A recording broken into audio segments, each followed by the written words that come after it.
আপনি যতই ভালো করে থাকেন চলেন বলেন না কেন, আপনি সমালোচনা থেকে বাঁচতে পারবেন। কিছু সত্য আছে মানতে না চাইলেও মেনে নিতে হয়, বাস্তব। আপনি যতই ভালো করে চলেন, করেন, থাকেন, বলেন না কেন, সমালোচনা, বদনাম থেকে আপনি কখনো বাঁচতে পারবেন না।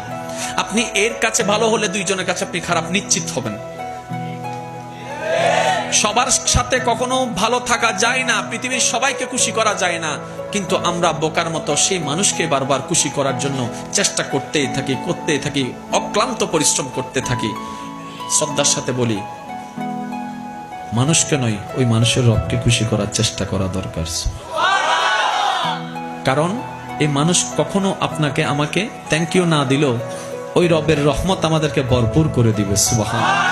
তাহলে সমালোচনা, বদনাম আপনি যদি মনে স্থান দেন, আপনার মন বারবার আঘাত প্রাপ্ত হবে, কষ্ট পাবে।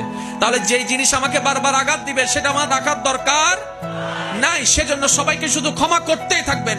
মনে রাখবেন, যে ক্ষমা যত বেশি করতে থাকে তে তত বেশি সুখে শান্তিতে থাকতে পারে। সুবহানাল্লাহ।